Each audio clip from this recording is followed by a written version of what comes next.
Merhaba Nihal. Bugün sizlerle böyük ehtimal ki miqdə müəllimlərin qəbul imtahanında isə abituriyentlərin qarşısına çıxma ehtimalı olan sayı sistemindən bağlı bir sualın izahına baxacağıq. Bu sual DİM-in 20 sınaq kitabçasında bizə təklif olunan suallardan biridir. Deməli, 0, 1, 2, 3 rəqəmlərindən düzəlmiş bütün 4 rəqəmli kodlar artma sırası ilə yazılmışdır. Siyahının əvvəli bu şəkildədirsə, sıra nömrəsi 215 olan kodu müəyyən etmək lazımdır. Yadımızda saxlayaq ki, bu tipli suallarda ilk öncə bizə verilən say sisteminin hansı say sistemi ola biləcəyini təyin etmək lazımdır. Və biz bilirik ki, say sisteminin əsasını say sisteminin tərkibindəki rəqəmlər təyin edir. Hal-hazırda mən görürəm ki, 0, 1, 2, 3 cəmi cümlətanı 4 dənə rəqəm mövcuddur. Belə çıxır ki, burada göstərilən say sistemi dördlük say sistemidir. İndi gəlirəm siyahının əvvəlinə baxmağa. Baxıram ki, birinci sıra nömrəsi 1 olan kod 0 kodudur. Sıra nömrəsi 2 olan kod 1-dir. Sıra nömrəsi 3 olan kod 2-dir. 4 3-dür. Buradan nəyi başa düşürəm? Başa düşürəm ki, hər dəfə sıra nömrəsindən 1 vahid əskik qədər kod bizə təklif edilir. Hər dəfə sıra nömrəsindən 1 vahid əskik kod götürülüb.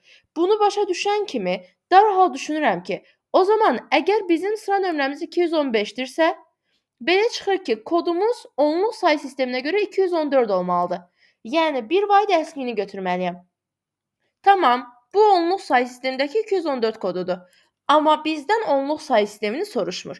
Bizdən fikir versinizsə dördlük say sistemində verilib bu kodlar və dördlük say sistemində soruşur. O zaman mən bu tapdığım 214 kodunu nə edəcəm? Dördlük say sisteminə çevirəcəm. 214-ü isə dördlük say sisteminə çevirə bilmək üçün 4 bölə-bölə davam etmək lazımdır.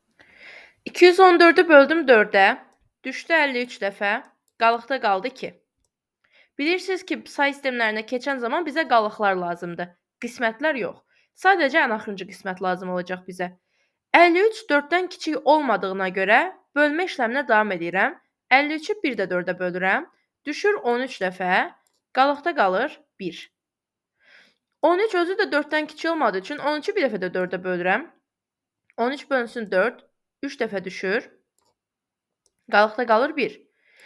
3-də say sistemindən artıq kiçikdir. Əldə etdiyim bu 3 qisməti mənim say sistemimdən kiçikdir, 4-dən kiçikdir deyə artıq bölmə işləmini burada yekunlaşdırıram. Və nə edirəm? Aldığım cavabı mütləq tərsinə yazıram. Yəni 3, 1, 1, 2. Dedik ki, ən axırıncı qismət, yerdə qalan qalıqlar mənə lazımdır. Ona görə bunları götürürəm və 3, 1, 1, 2 cavabını əldə edirəm, yəni C variantı.